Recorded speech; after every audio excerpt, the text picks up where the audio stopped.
کوئی بھی قسم کا کوئی بھی برانڈ کا پانی پی لیتے ہیں، اور یہ جو پانی ہوتا ہے یہ بھی ہم کیمیکل انٹیک کر رہے ہیں. دس از ناٹ دا پانی دیٹ وی آر ٹیکنگ. مطلب بالکل کہہ سکتے ہیں، کیونکہ یہ آپ نے اس میں سے پہلے ایک کھارا پانی لیا. ہاں عموماً لوگ ایسا کرتے ہیں، بہت سارے لوگ میٹھا بھی لیتے ہوں گے. اس میں سے آپ نے سارے سالٹس جو ہیں وہ نکال لیے اور پھر اضافی سالٹ جو ہے اس میں ایڈ کر دیے. تو نیچر کو آپ نے چھیڑ دیا.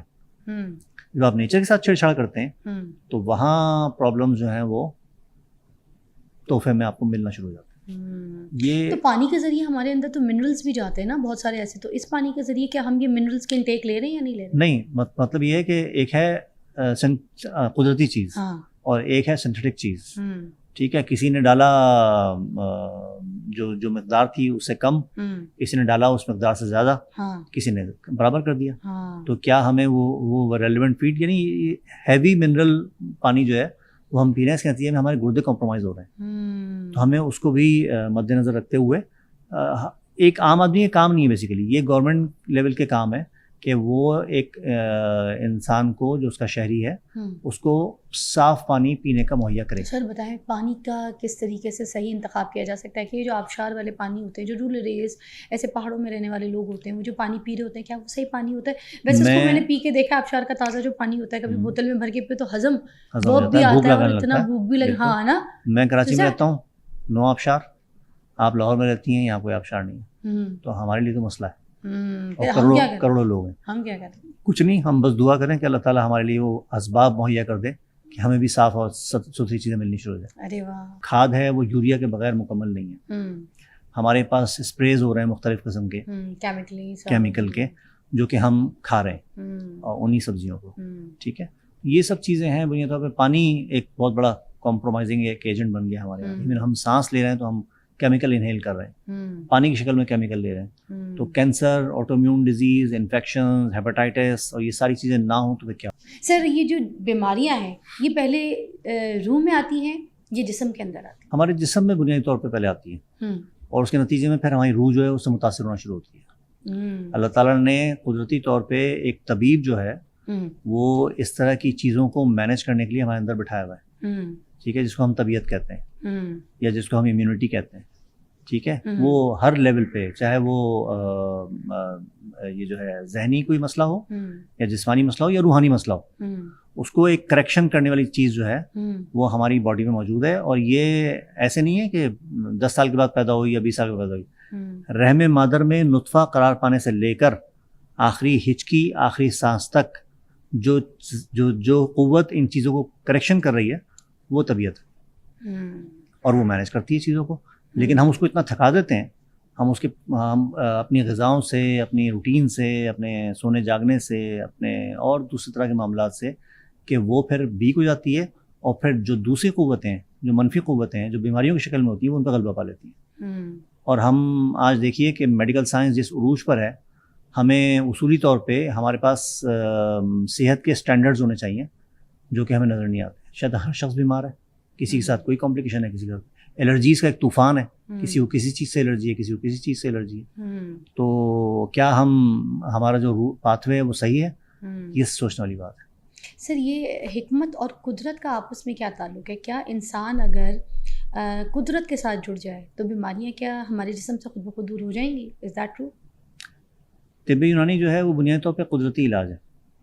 اچھا. میں نے کہیں سے کوئی چیز پک کی جڑی بوٹی کی شکل میں اور اسی سے پھر میں نے اپنی دوائیں بنائی. ٹھیک ہے، تو میری باڈی کے اندر جو ہے وہ پوری طور پہ ایک صلاحیت موجود ہے کہ وہ نیچرل چیزوں کو ایکسیپٹ کر لے اور پھر ڈائجسٹ کر لے اور پھر ایبزارب کر لے. ٹھیک ہے، یہ بنیادی فلسفہ ہے ہمارے اس کا. تو اس لیے یہ جو چیزیں نیچرل جو میڈیسنز ہیں، یہ شاید آپ کو اس کا جو رزلٹ ہے وہ تھوڑا سا دیر میں مل جائے. جو ایک کانسیپٹ بنا ہوا ہے لوگوں کا، ایسا ہوتا نہیں ہے، جلدی مل جاتا ہے. اور اس کے سائیڈ ایفیکٹس ایز سچ اس طرح نہیں ہے جس طرح کے سنتھیٹک دواؤں کے. اچھا، یہ جیسے اگر میں نبوی علاج بولوں جس میں زیتون بولا جاتا ہے، کلونجی بولا جاتا ہے، شہد کا بولا جاتا ہے، تو کیا یہ آج بھی میتھی جی، تو یہ ریلیونٹ ہے؟ یہ ساری چیزیں ابھی بھی آج کے اس دور میں ان سے ساری ٹریٹمنٹ کی جا سکتی ہیں؟ دیکھیے ساری تو نہیں، ہاں، نبی کریم صلی اللہ علیہ وسلم نے بھی لوگوں کو ریفر کیا مختلف بیماریوں کے حساب سے، بیماریوں کے اعتبار سے. نبی پاک صلی اللہ علیہ وسلم. تو اور پھر یہ کہ اس وقت لوگوں کی زندگی جو ہے وہ ایک جد و جہد سے عبارت تھی. گھوڑ سواری ہے، اونٹ کی سواری ہے، موومنٹ ہو رہی ہے، مسلز جو ہیں اس کی ایک فلیکسیبلٹی مینٹین ہو رہی ہے. لوگ تجارت کرتے تھے کہاں سے کہاں، پورے ریگستانی علاقوں سے نکلتے تھے، سینکڑوں میل کا سفر جو ہے اس پہ طے کیا جا رہا، مرد عورت بچے سب ہوتے تھے. کنویں کے پانی کا استعمال، یعنی ایک محنت والی زندگی تھی. تو اس میں باڈی کا جو ایک فینومینا ہے وہ بالکل ڈفرینٹ ہوتا ہے. ریگستانوں میں دھوپ کتنی لگتی تھی سر جسم میں، نہ اے سی تھے، گرمیوں میں گرمی کو فیس کرنا ہے، سردیوں میں سردی کو فیس کرنا ہے، ٹھیک ہے، برسات میں برسات کو فیس کرنا ہے. یہ سارے فینومینا جو ہیں وہ اس وقت موجود تھے پہلے جب تک یہ چیزیں نہیں آئی تھیں. لیکن آج جو ہے وہ ہم ٹوٹلی اس کے الٹ چل رہے ہیں. جو ہے ہم گرمیوں میں ہمیں اے سی چاہیے، ہم عادی ہو گئے اس کے، ہماری باڈی جو ہے وہ فوراً ریئیکٹ کرتی ہے.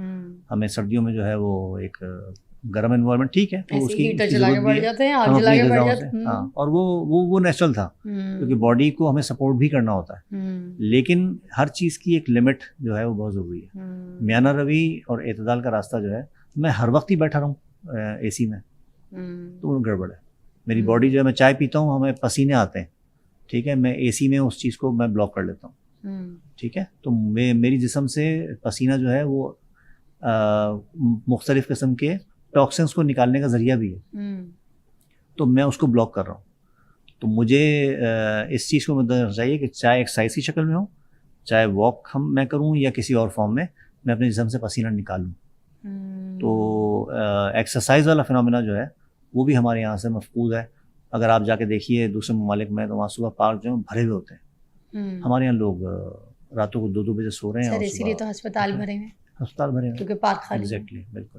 ارے واہ. اچھا مجھے بتائیں، یہ جو دنیا نے ہمیں الو بنایا ہوا ہے، ٹھیک ہے، اور ہم بنے بیٹھے ہیں، جب بھی کوئی سوشل میڈیا کھولتے کوئی نہ کوئی اپنی طرف سے جو ہے نا ہمیں نسخے دینے کے لیے بیٹھ جاتا ہے. نہ اس کے پاس تعلیم ہوتی ہے، نہ اس کے پاس ڈگری ہوتی ہے، نہ اس کے پاس علم ہوتا ہے، ٹھیک ہے، مگر وہ بیٹھے گا یا بیٹھے گی اور بیٹھ کے جو ہے نا سب سے پہلے ہمیں بتائے گی کھیرے کا جوس پی لیں تو آپ دبلے ہو جائیں گے، زیرے کا پانی آپ پی لیں تو آپ کا پیٹ اندر ہو جائے گا، آپ کی چربی ختم ہو جائے گی، ایپل سائڈر ونیگر آپ پی لیں.